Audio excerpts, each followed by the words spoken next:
Hoy hablaremos de los fundamentos metodológicos del entrenamiento de las capacidades físicas.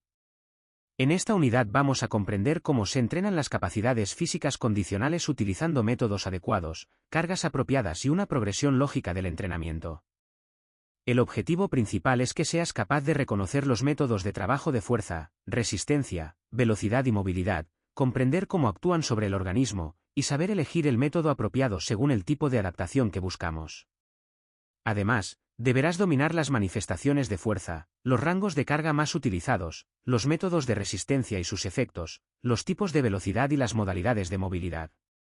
Finalmente, estos contenidos deberán permitirte responder con seguridad los cuestionarios oficiales de evaluación de la unidad. Esta unidad aborda los principios metodológicos del entrenamiento de las capacidades físicas condicionales. El objetivo fundamental es entender qué estímulos producen qué adaptaciones. Para ello analizaremos cómo entrenar la fuerza, la resistencia, la velocidad y la movilidad. Todas estas capacidades requieren métodos específicos y producen adaptaciones concretas, tanto a nivel neuromuscular como metabólico o funcional. En esta unidad veremos cómo seleccionar cargas adecuadas, cuántas repeticiones aplicar, qué pausas utilizar y cómo organizar el entrenamiento para lograr mejoras efectivas y seguras. También analizaremos conceptos clave para examen, como la coordinación intramuscular, la hipertrofia, la fuerza explosiva, la fuerza-resistencia, el ciclo de estiramiento-acortamiento, los métodos interválicos y la clasificación de la resistencia según duración y sistemas energéticos. Ahora hablaremos del entrenamiento de las capacidades físicas condicionales. Las capacidades condicionales son la fuerza, la resistencia, la velocidad y la movilidad. Cada una se desarrolla con métodos de entrenamiento propios, basados en leyes fisiológicas y adaptaciones orgánicas previsibles. El entrenamiento debe aplicar un estímulo adecuado, suficiente y progresivo para producir mejoras medibles en el rendimiento. Por ello, conocer los métodos, intensidades, volúmenes y pausas es imprescindible para programar correctamente. En esta sección comenzamos con la fuerza, ya que es una de las capacidades con mayor variedad de manifestaciones y métodos y, además, es uno de los bloques más preguntados en los cuestionarios. Lo dividiremos en dos temas, el entrenamiento de la fuerza y el de la resistencia. Sobre el entrenamiento de la fuerza. La fuerza se define como la capacidad del sistema neuromuscular para generar tensión con el fin de vencer, sostener o contrarrestar una resistencia. Entrenarla implica provocar adaptaciones de dos tipos, adaptaciones neurales y adaptaciones estructurales o hipertróficas. El entrenamiento de la fuerza puede orientarse a mejorar la coordinación neuromuscular, aumentar el tamaño muscular, producir fuerza en el menor tiempo posible o sostener la tensión durante un número elevado de repeticiones. Para ello utilizamos intensidades distintas, volúmenes diferentes y pausas adaptadas al objetivo. A continuación repasamos las manifestaciones principales de la fuerza. Es un apartado crítico, muy solicitado en los exámenes, tanto en preguntas directas como en emparejamientos. Las distintas manifestaciones de fuerza. Existen varias manifestaciones de fuerza, cada una asociada a rangos de carga y objetivos concretos. Primero, la fuerza máxima. Es la capacidad de producir la mayor tensión muscular posible de manera voluntaria. Se trabaja con cargas muy altas, normalmente cercanas al 90% de la repetición máxima. El número de repeticiones es muy bajo, y las pausas son largas para asegurar una recuperación casi completa. Su objetivo principal es neuromuscular, mejorar la coordinación intramuscular, aumentar el reclutamiento de unidades motoras y mejorar su sincronización. Este tipo de entrenamiento es clave cuando buscamos desarrollar el componente neural de la fuerza. Segundo, la hipertrofia. Su objetivo es aumentar la sección transversal del músculo. Se utiliza un rango de cargas entre el 70 y el 85% de la repetición máxima. El volumen total de trabajo debe ser suficiente, combinando varias series y repeticiones moderadas. La hipertrofia requiere tensión mecánica sostenida y cierto grado de fatiga, por lo que las pausas suelen ser moderadas. Este estímulo es fundamental para el componente hipertrófico de la fuerza máxima. Tercero, la fuerza explosiva. Representa la capacidad de aplicar fuerza en el menor tiempo posible. Se utilizan cargas bajas o moderadas, normalmente entre el 30 y el 50% de la repetición máxima, siempre sometidas a una velocidad de ejecución máxima. La finalidad es desarrollar potencia, es decir, mejorar la relación entre fuerza y velocidad. Cuarto, la fuerza-resistencia. Es la capacidad para sostener niveles moderados de fuerza durante un número elevado de repeticiones o durante un tiempo prolongado. Requiere cargas moderadas, muchas repeticiones y pausas cortas. Este tipo de trabajo produce adaptaciones metabólicas importantes y se utiliza cuando necesitamos mantener el esfuerzo muscular repetido sin perder eficacia. También debemos considerar la pliometría. Es un método muy específico orientado a la potencia y la explosividad. Se basa en el ciclo de estiramiento-acortamiento, donde un preestiramiento rápido del músculo seguido de una contracción inmediata permite aprovechar la energía elástica acumulada y el reflejo miotático. El tiempo de transición entre estiramiento y contracción debe ser mínimo para que el método sea efectivo.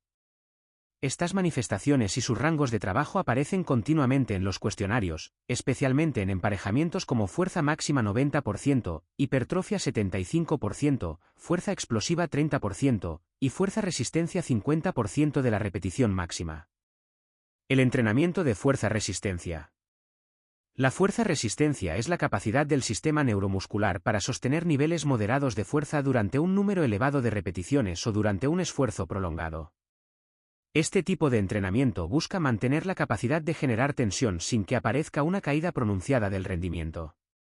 Es fundamental en deportes donde se repite el mismo gesto de manera continua o donde la fatiga local limita la ejecución. Para entrenar la fuerza-resistencia se utilizan cargas moderadas, con muchos movimientos repetidos y pausas cortas. La presencia de pausas breves es uno de los rasgos más característicos del método, y aparece de forma explícita en los cuestionarios. Las pausas cortas mantienen un estado de fatiga controlada que provoca adaptaciones metabólicas beneficiosas, como una mayor tolerancia al lactato y una mayor eficiencia en la utilización energética. Habitualmente se emplean intensidades cercanas al 50% de la repetición máxima, con un volumen elevado de repeticiones. El objetivo principal es mejorar la capacidad muscular para sostener esfuerzos continuados, algo especialmente útil en deportes de duración media y en tareas repetitivas del tren superior y del tren inferior. Este tipo de trabajo está relacionado con los métodos interválicos extensivos cuando la resistencia es el objetivo predominante, ya que en ambos casos las pausas incompletas o cortas son una clave metodológica. El entrenamiento de fuerza-resistencia es esencial para aumentar la eficiencia metabólica muscular y para retrasar la aparición de la fatiga local. El entrenamiento de fuerza máxima. La fuerza máxima es la manifestación de fuerza que refleja la capacidad del sujeto para generar la mayor tensión muscular posible de manera voluntaria. Su entrenamiento persigue desarrollar principalmente el componente neural de la fuerza. Este desarrollo neural incluye mejoras en la coordinación intramuscular, un mayor reclutamiento de unidades motoras y una mejor sincronización en su activación. El entrenamiento de fuerza máxima se realiza con cargas muy altas, habitualmente cercanas al 90% de la repetición máxima. Se utilizan pocas repeticiones por serie y pausas largas. Las pausas prolongadas son necesarias para que el sistema nervioso se recupere y pueda producir altos niveles de fuerza en la siguiente serie. Esta metodología es la base del desarrollo de la coordinación intramuscular, un concepto que aparece repetidamente en los cuestionarios. Un ejemplo clásico de entrenamiento de fuerza máxima es el protocolo de 6 series de 3 repeticiones al 90% de la repetición máxima, con 5 minutos de descanso. Este tipo de trabajo no busca fatiga metabólica, sino una activación neural óptima. También se mencionan métodos como la pirámide truncada, que aunque no alcanza cargas máximas puras, estimula el componente hipertrófico dentro del ámbito de la fuerza máxima, siendo especialmente relevante para aumentar la masa muscular sin renunciar a una mejora de la capacidad de generar fuerza. Entrenar la fuerza máxima implica un estímulo altamente exigente para el sistema neuromuscular, por lo que se utiliza únicamente en personas con experiencia previa o bajo supervisión técnica adecuada. El entrenamiento de fuerza-velocidad o fuerza explosiva. La fuerza-velocidad, también llamada fuerza explosiva, es la capacidad de aplicar un nivel de fuerza en el menor tiempo posible. Se trata de una manifestación que depende tanto del sistema nervioso como de las propiedades elásticas y mecánicas del músculo y del tendón. Su objetivo es mejorar la potencia, entendida como la combinación de fuerza y velocidad. Para entrenar la fuerza explosiva se utilizan cargas bajas o moderadas, normalmente entre el 30 y el 50% de la repetición máxima. Lo más importante es la velocidad de ejecución, que debe ser máxima y controlada en cada repetición. La intención explosiva es el elemento clave del método. No buscamos fatiga, sino una aceleración alta del movimiento. Por ello, las repeticiones suelen ser pocas y las pausas moderadas para garantizar una ejecución rápida. Dentro del entrenamiento explosivo encontramos la pliometría, que se basa en el ciclo de estiramiento-acortamiento. Este ciclo une un preestiramiento rápido seguido de una contracción inmediata, aprovechando tanto la energía elástica acumulada como el reflejo miotático. El tiempo de transición entre el estiramiento y la contracción debe ser mínimo para que el mecanismo sea eficiente. La pliometría es uno de los métodos más utilizados para desarrollar la fuerza explosiva en movimientos de salto, cambio de dirección o lanzamiento. En los exámenes es frecuente que se relacione la fuerza explosiva con cargas alrededor del 30% de la repetición máxima, con velocidades de ejecución muy altas y con la importancia del ciclo estiramiento-acortamiento. Mocionamos el entrenamiento de la fuerza, ahora hablaremos del entrenamiento de la resistencia.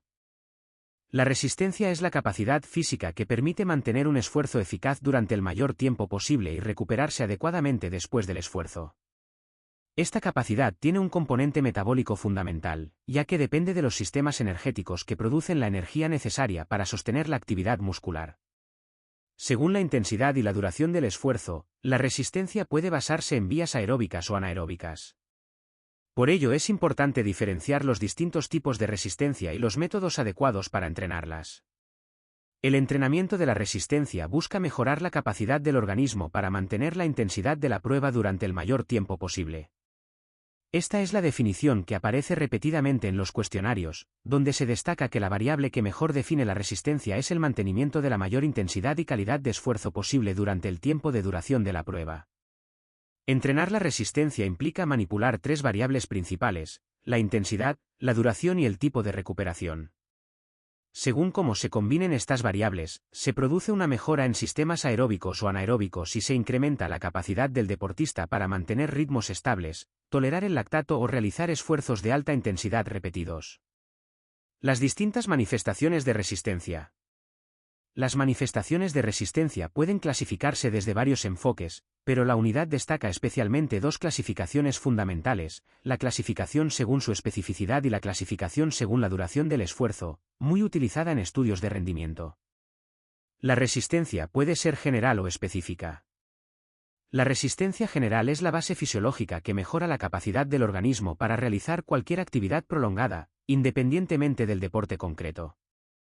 Incluye mejoras en la capacidad aeróbica, la utilización de grasas como fuente energética y el aumento de la eficiencia cardiovascular. Por el contrario, la resistencia específica está adaptada a las necesidades concretas de un deporte o disciplina, y se relaciona con los tipos de esfuerzo que se repiten en la competición. También es importante la clasificación según la duración del esfuerzo. Se distinguen tres grandes categorías. Primero, la resistencia de corta duración, donde el esfuerzo dura desde unos segundos hasta aproximadamente 2 minutos. Depende ampliamente de los sistemas anaeróbicos, tanto alácticos como lácticos. Segundo, la resistencia de media duración, que comprende esfuerzos entre 2 y 10 minutos.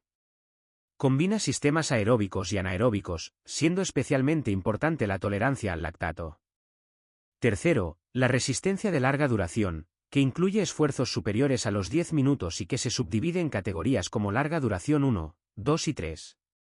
En estos esfuerzos predomina el metabolismo aeróbico, y la capacidad para mantener una intensidad estable es esencial. En los cuestionarios, esta clasificación suele aparecer relacionada con ejemplos concretos. Por ejemplo, la resistencia de corta duración se asocia a pruebas como los 100 metros libres de natación, la de media duración a deportes como el hockey, y dentro de la larga duración, la categoría 1 se relaciona con deportes como el baloncesto y la categoría 3 con disciplinas como el judo, donde se combinan esfuerzos continuos con acciones intensas repetidas. Otra clasificación importante es la energética. La resistencia aeróbica lipolítica se relaciona con el aumento del volumen del corazón y el uso predominante de grasas como fuente energética. La resistencia aeróbica glucolítica implica adaptaciones en fibras rápidas y medias. La resistencia anaeróbica láctica mejora las reservas de ATP y fosfocreatina intramuscular, y la resistencia anaeróbica láctica mejora la tolerancia al lactato. El entrenamiento de resistencia general. El entrenamiento de resistencia general tiene como objetivo mejorar la base aeróbica del deportista. Esto implica optimizar los procesos de transporte y utilización de oxígeno, aumentar el volumen sistólico del corazón, mejorar la capilarización muscular y favorecer la utilización de grasas como combustible. Estos cambios permiten sostener esfuerzos prolongados con menor coste energético y retrasan la aparición de la fatiga. Existen varios métodos para entrenar la resistencia general. El método continuo uniforme consiste en realizar un esfuerzo prolongado a intensidad constante, manteniendo ritmos de trabajo que suelen corresponder a intensidades medias o submáximas. Es un método clásico utilizado para aumentar el volumen cardíaco y mejorar la eficiencia aeróbica. En los cuestionarios aparece emparejado con la frase intensidad constante y trabajos de media a larga duración. El método continuo variable introduce cambios de ritmo sin pausas, combinando tramos más rápidos con tramos más lentos.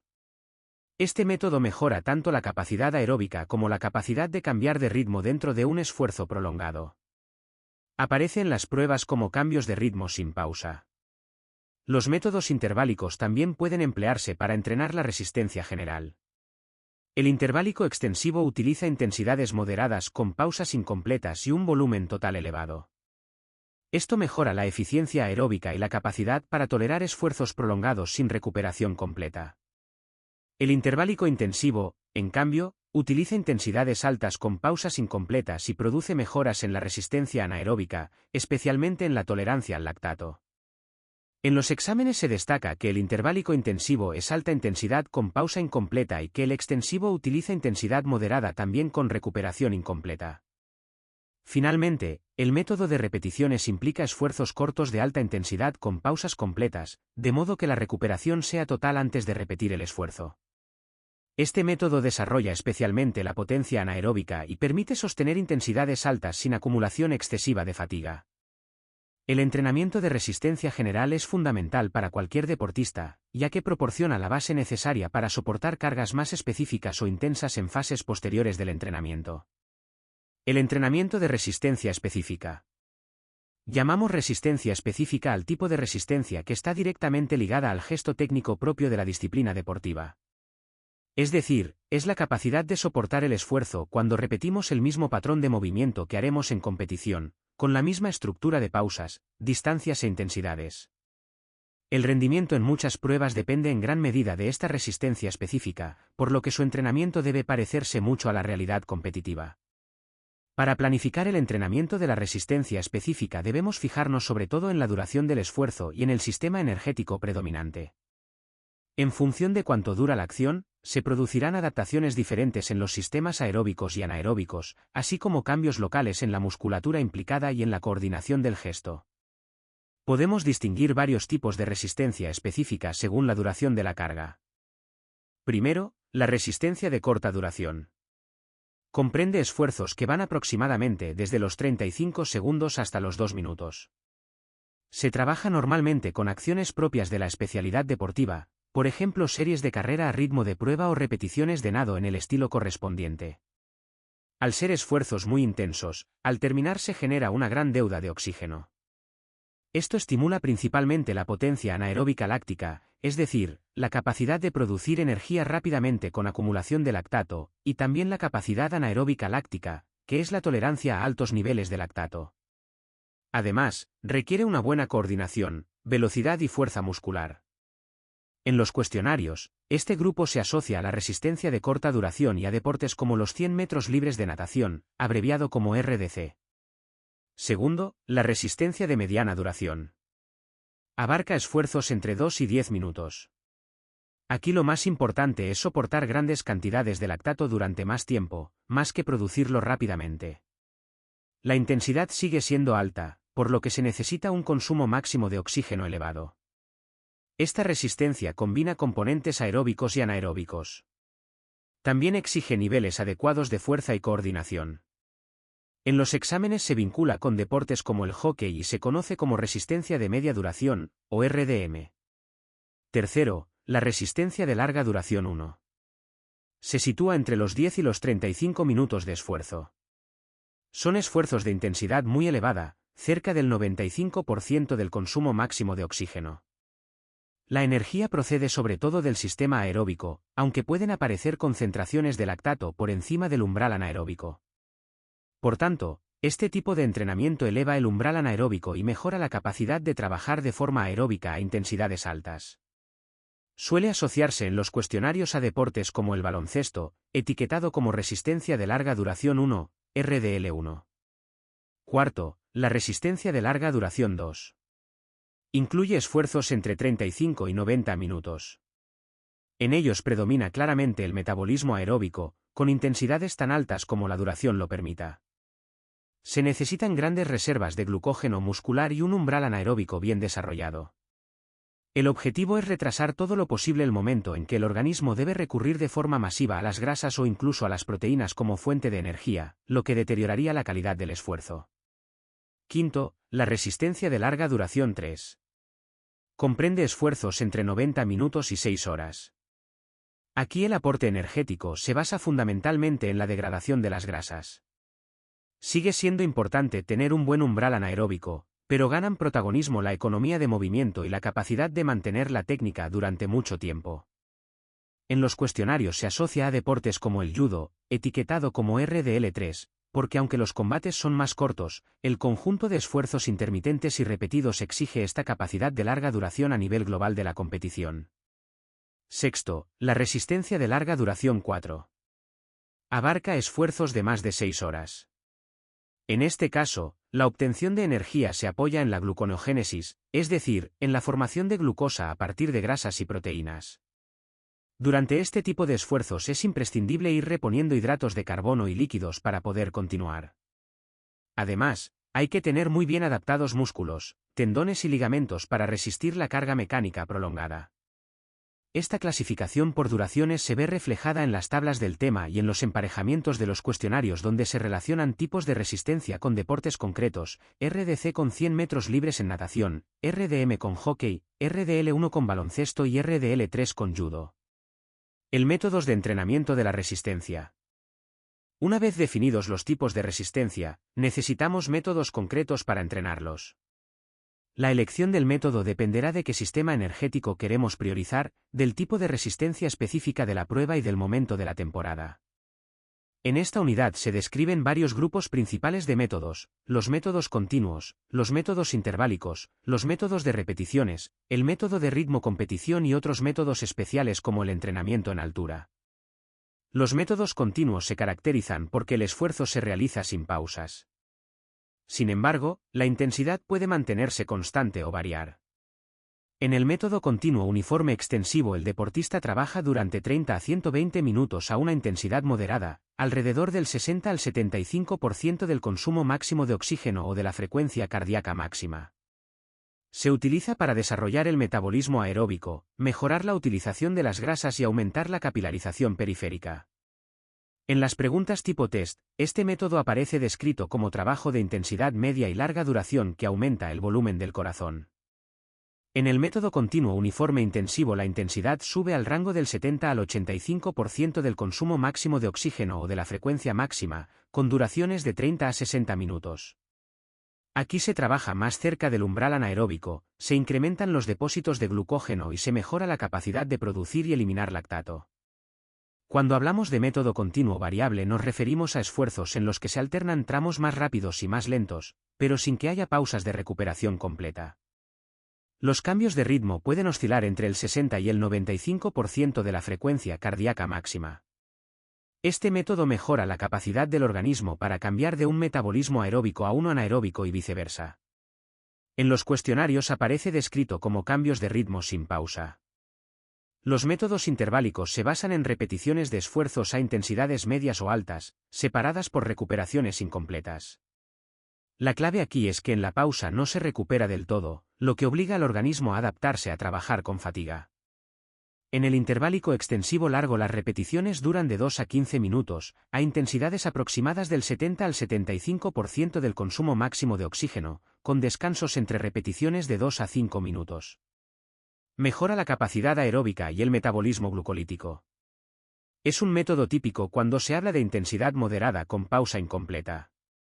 En el interválico extensivo medio las repeticiones duran de 1 a 3 minutos, a intensidades del 75 al 85%, con descansos alrededor de minuto y medio o 2 minutos. Desarrolla la tolerancia y la eliminación del ácido láctico, además de la capacidad aeróbica.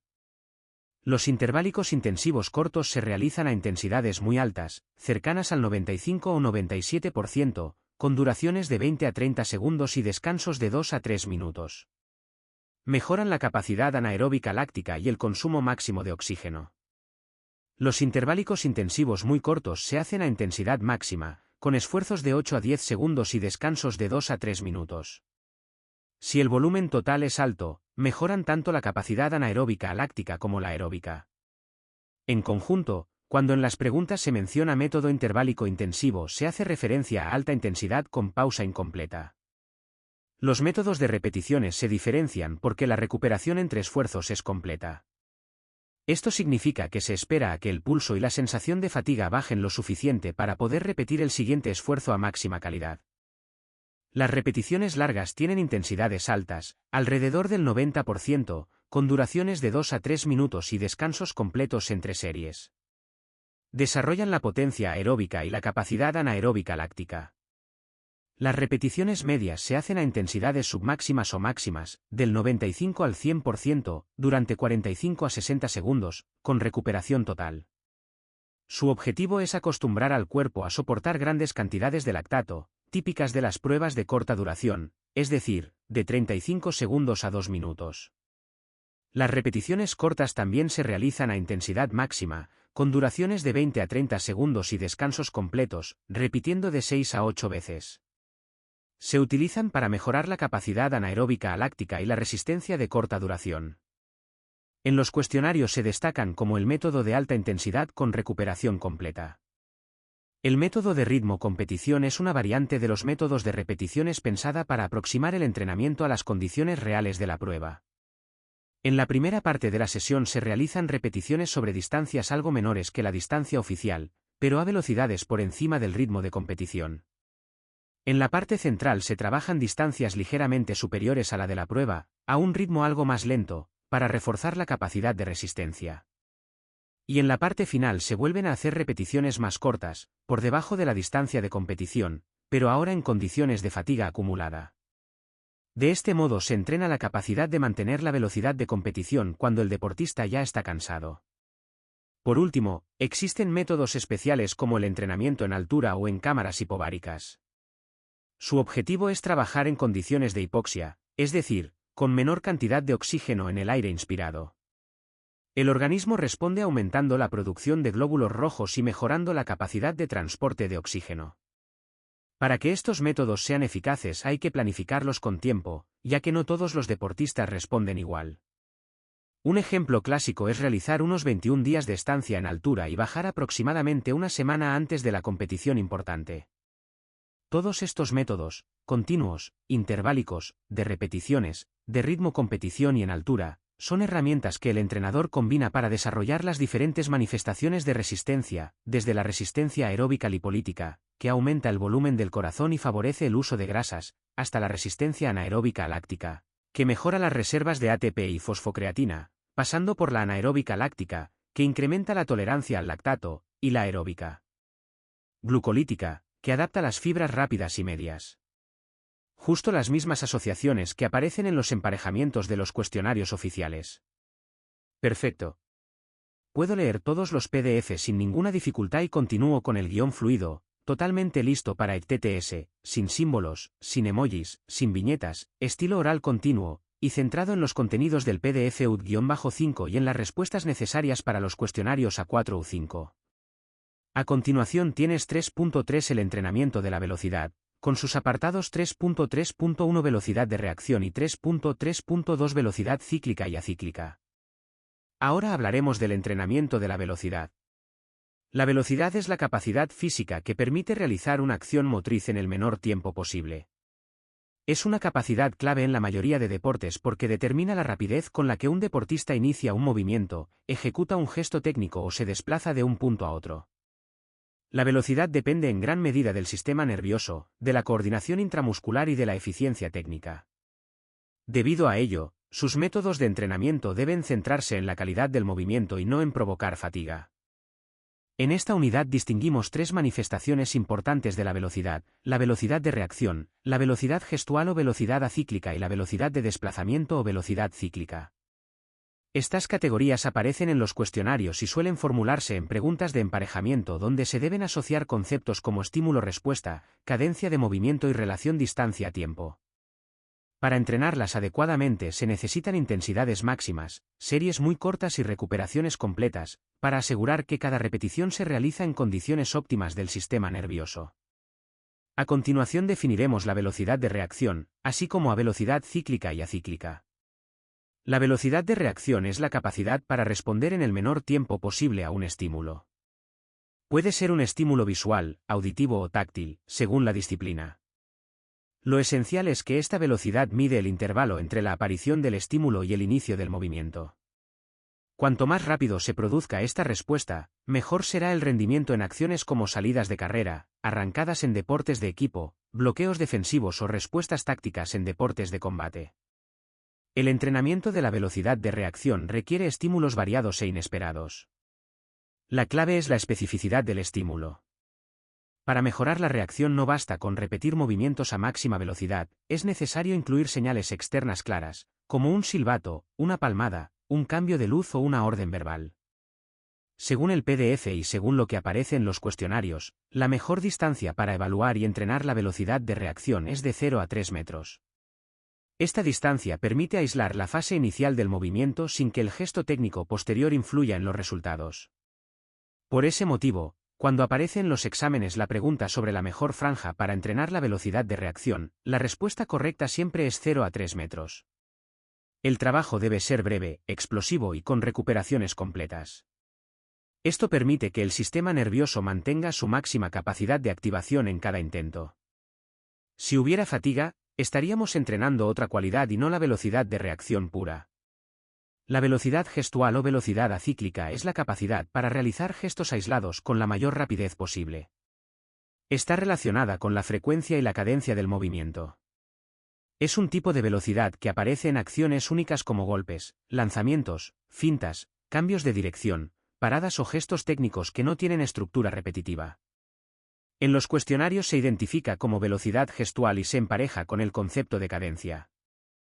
La clave para su entrenamiento es la calidad técnica del gesto, el control del movimiento y la activación neuromuscular rápida. Para mejorar esta velocidad se utilizan acciones breves, con un máximo nivel de intensidad, pero siempre manteniendo la correcta ejecución del gesto.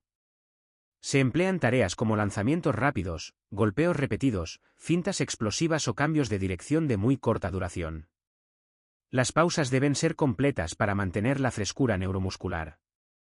Un exceso de repeticiones seguidas convertiría el ejercicio en trabajo de resistencia y ya no mejoraríamos la velocidad pura. La velocidad de desplazamiento o velocidad cíclica es la capacidad de recorrer una distancia en el menor tiempo posible.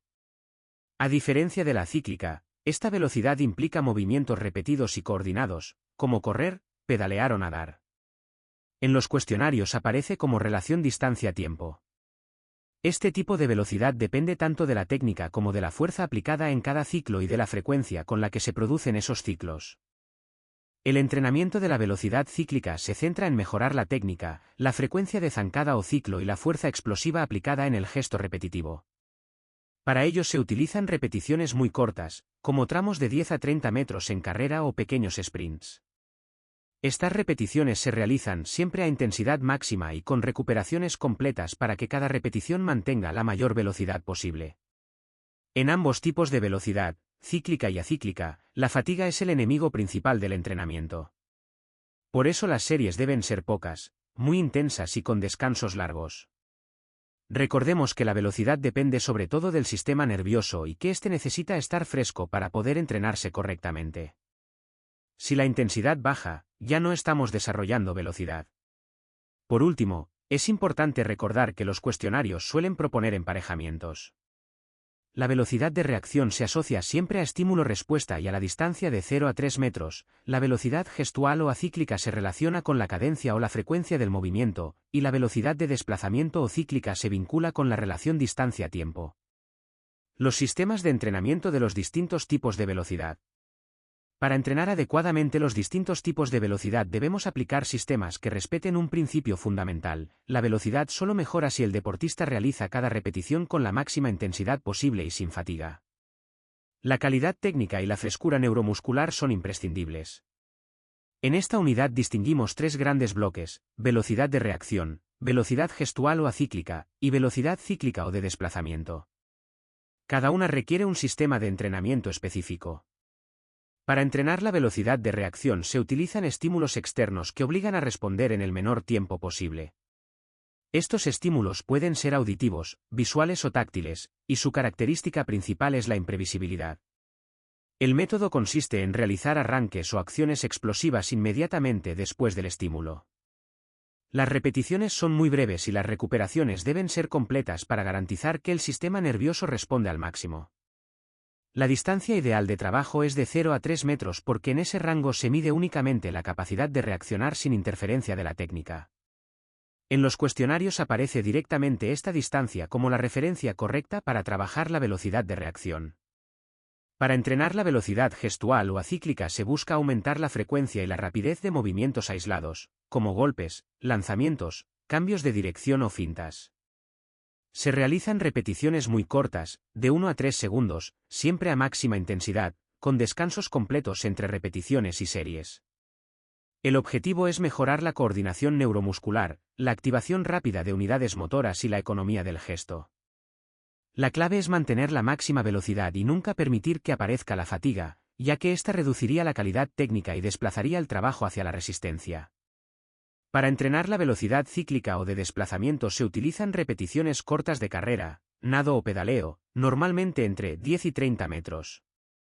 Cada repetición se realiza a velocidad máxima, buscando alta frecuencia de movimiento y correcta aplicación de fuerza explosiva. Las recuperaciones vuelven a ser completas para garantizar que cada repetición alcanza la máxima velocidad posible. Si las pausas fueran incompletas, el entrenamiento dejaría de ser de velocidad y se convertiría en un trabajo de resistencia. En el caso de la carrera, se utilizan tareas como aceleraciones progresivas, salidas desde diferentes posiciones o pequeños tramos cronometrados. En todos los métodos de entrenamiento de la velocidad se mantiene un denominador común: repeticiones muy breves, intensidad máxima, excelente técnica, y recuperaciones completas. La velocidad es ante todo una capacidad del sistema nervioso y solo mejora cuando éste trabaja sin fatiga. El entrenamiento de la movilidad articular. La movilidad articular es la capacidad de realizar movimientos con la mayor amplitud posible en una articulación. Depende de la elasticidad muscular, de la extensibilidad de tendones y ligamentos y de la propia estructura articular.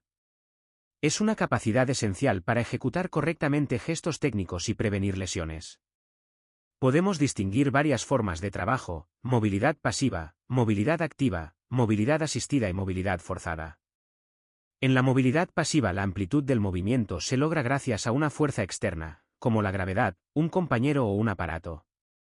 En la movilidad activa la amplitud depende solo de la contracción de los músculos agonistas del movimiento. En la movilidad asistida se combina la acción del propio deportista con una ayuda externa que facilita el movimiento. En la movilidad forzada la amplitud se incrementa mediante una fuerza externa que supera la capacidad voluntaria del deportista. En los cuestionarios aparece con frecuencia un ejemplo clásico: si el deportista sujeta su empeine con la mano y lleva la pierna hacia atrás con ayuda del brazo, se trata de un ejercicio pasivo asistido, ya que la pierna no se eleva por fuerza propia sino gracias a una ayuda externa. Este tipo de ejemplo está directamente en los test oficiales. El entrenamiento de la movilidad tiene dos grandes modalidades: la movilidad dinámica y la movilidad estática. La movilidad dinámica se realiza mediante movimientos repetidos que progresivamente aumentan su amplitud. Es útil para calentamientos y para preparar la musculatura para el movimiento. Por otro lado, la movilidad estática implica mantener una posición de estiramiento durante un determinado tiempo. Puede ser activa si la postura se mantiene con la propia contracción muscular, o pasiva si se mantiene gracias a una fuerza externa. La movilidad se entrena con la combinación de ambos métodos, pero siempre controlando la técnica y evitando posiciones dolorosas. El objetivo es aumentar la amplitud de movimiento, mejorar la elasticidad y permitir una ejecución técnica correcta en el deporte. Además, una movilidad adecuada reduce la rigidez muscular y el riesgo de lesiones. En resumen, la movilidad articular se entrena mediante estiramientos dinámicos y estáticos, con métodos activos, pasivos, asistidos y forzados, y su desarrollo es fundamental para optimizar los rangos de movimiento, la técnica y la salud articular. Como final, un resumen final de 14 ideas relevantes sobre los fundamentos metodológicos del entrenamiento de las capacidades físicas. 1. Los tipos de fuerza y sus porcentajes de carga. La coordinación intramuscular se entrena con cargas muy altas, alrededor del 90% de una repetición máxima, pocas repeticiones y descansos largos. La fuerza explosiva se trabaja con cargas bajas, aproximadamente el 30% de una repetición máxima, a velocidad máxima de ejecución. La hipertrofia se sitúa en torno al 75% de una repetición máxima, con volumen suficiente de series y repeticiones. La fuerza-resistencia se entrena aproximadamente con el 50% de una repetición máxima, muchas repeticiones y recuperaciones cortas. 2. Cuando en un estiramiento solo participa la contracción de la musculatura opuesta para alcanzar la máxima amplitud de movimiento, estamos realizando un estiramiento activo libre. No hay ayuda externa, el propio músculo agonista lleva la articulación hasta su límite de forma controlada. 3. Cuando nos agarramos el empeine con la mano y llevamos la pierna hacia atrás tirando con el brazo para estirar el cuádriceps, lo que hacemos es un estiramiento pasivo asistido o pasivo forzado, porque la amplitud depende de una ayuda externa y no solo de la contracción de la pierna. 4. Para desarrollar fuerza-resistencia en ejercicios de fuerza, se utilizan cargas moderadas, muchas repeticiones y, sobre todo, recuperaciones cortas entre ejercicios o series. Las pausas breves mantienen la fatiga y provocan adaptaciones metabólicas. 5. Un trabajo tipo 6 series de 3 repeticiones al 90% de una repetición máxima, con 5 minutos de recuperación, está orientado a mejorar la fuerza máxima por su componente neural, es decir, la coordinación intramuscular. Son pocas repeticiones, carga máxima y mucho descanso para estimular el sistema nervioso. 6. Una pirámide truncada se utiliza principalmente para mejorar el componente hipertrófico de la fuerza máxima. Trabaja con cargas medias altas, sin llegar al máximo absoluto, y con suficiente volumen para estimular el aumento del tamaño muscular. 7. La mejor definición de resistencia es la capacidad de mantener la mayor intensidad y calidad de esfuerzo posible durante el tiempo de duración de la prueba. No es solo aguantar mucho tiempo, sino aguantar con intensidad y calidad. 8. Los métodos de resistencia y sus emparejamientos básicos son los siguientes. El método continuo uniforme se caracteriza por una intensidad constante en esfuerzos de media a larga duración y es típico para aumentar el volumen del corazón. El método continuo variable se define por cambios de ritmo sin pausa. El método interválico extensivo utiliza intensidad moderada y recuperaciones incompletas. El método interválico intensivo combina alta intensidad con recuperaciones incompletas. Y el método de repeticiones cortas trabaja con alta intensidad y recuperaciones completas entre esfuerzos. 9. Los tipos de resistencia y sus deportes de referencia se relacionan de esta manera. Resistencia de corta duración, clave en pruebas como los 100 metros libres en natación. Resistencia de media duración, típica de deportes como el hockey. Resistencia de larga duración 1, representada por deportes como el baloncesto.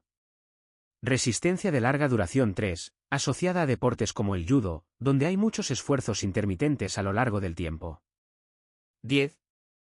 Los tipos de velocidad y su característica principal se resumen así.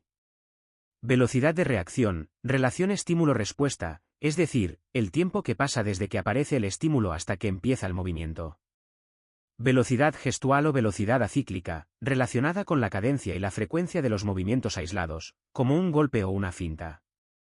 Velocidad de desplazamiento o velocidad cíclica, entendida como la relación distancia-tiempo al correr, nadar o pedalear. 11. La mejor distancia para trabajar la velocidad de reacción está entre 0 y 3 metros. En este rango se analiza sobre todo la salida y la respuesta al estímulo sin que la técnica de carrera a alta velocidad distorsione la medición. 12. Cuando se busca valorar la contribución del ciclo de estiramiento-acortamiento en un salto, el salto en contramovimiento, o CMJ, permite evaluar fundamentalmente la aportación conjunta del componente contráctil y del componente elástico de músculos y tendones sobre la fuerza producida en el salto. 13. En resistencia, Las adaptaciones energéticas clave se resumen así. La resistencia aeróbica lipolítica aumenta el volumen del corazón y mejora la utilización de las grasas como fuente de energía. La resistencia aeróbica glucolítica adapta sobre todo las fibras rápidas y medias. La resistencia anaeróbica láctica mejora las reservas de ATP y fosfocreatina intramuscular. Y la resistencia anaeróbica láctica incrementa la tolerancia al lactato y la capacidad de trabajar con acumulación de ácido láctico. 14. En movilidad articular, la idea clave es distinguir quién mueve la articulación y con qué ayuda. Si la amplitud depende solo del músculo agonista, hablamos de estiramiento activo libre. Si hay ayuda de otra parte del cuerpo o de un compañero, pasivo asistido.